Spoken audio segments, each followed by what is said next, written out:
Alex Wallace here from Wallace Training Systems, and today I'm gonna teach you how to safely deadlift on your own.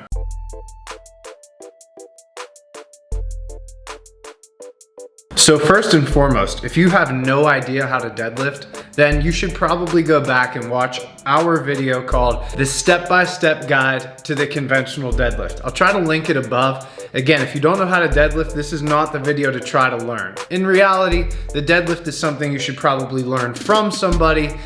YouTube's the next best bet, but you should probably actually learn this technique from somebody who does it and coaches it. So I'm assuming you have a pretty good understanding on how to deadlift. You just want to make sure you don't get hurt while you're doing it. And that's what I'm going to show you how to do today. Contrary to other barbell exercises like the squat and the bench, oftentimes you fail either right out of the gate. I mean, yeah, the technique can get a little bit ugly, but the deadlift technique can get very, very ugly in order to complete a rep. I haven't been in a commercial gym for a while, but I remember when I did go, I saw a lot of really bad deadlifts. Look, just because you put a belt on doesn't mean you're invincible. So without further ado, some of this might seem self-explanatory, but if you think about it, you're probably not doing it. The first two principles you want to follow when doing the conventional deadlift on your own is number one, keeping your back flat, and number two, keeping your arms straight. After you've done those two very basic things, I'm gonna encourage you to do a dead stop deadlift. Dead stop meaning you pause between every rep and reset. If you're more experienced, touch and go is just fine.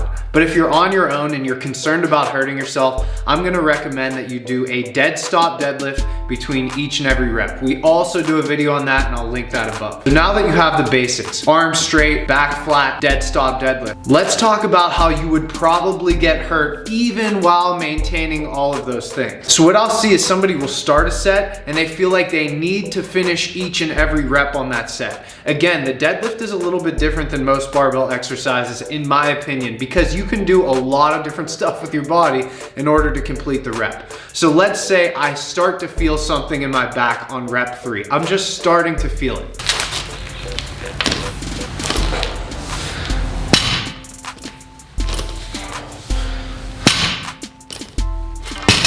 It sounds ridiculous, but it's really that simple. If you start to feel something in your SI joint or in your back, not the muscles, not your glutes, not your hamstrings, although you can injure those, but those are the muscles that are working, but it's usually the SI joint. If you start to feel something in your very lower back, just let it go. You don't have to finish the set and you don't have to finish the rep. So often, people will grab onto the bar and they'll do whatever they need to do, especially on the deadlift. I don't know why this is true, in order to get each and every rep. I suspect that's probably true because, again, you can hit muscular fatigue, but more often than not on the deadlift, you hit technical fatigue, and that's when you should stop. Again, the principles to deadlifting alone to make sure you don't get hurt. Number one, keep your arms straight. Number two, keep your back flat. Number three, dead stop between each and every rep. And number four, as soon as you start to feel something in your SI joint or your very lower back, let go of the bar, the set is done. Number four seems obvious, namely stop when it starts to hurt, but the deadlift is a little bit different because you can really throw your technique off in order to get an additional rep. That's probably not the best move.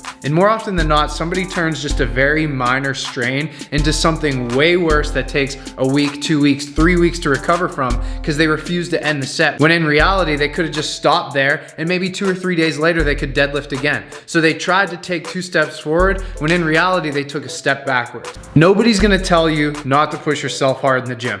I absolutely think you should. And I recently did a video about people not working that hard in the gym.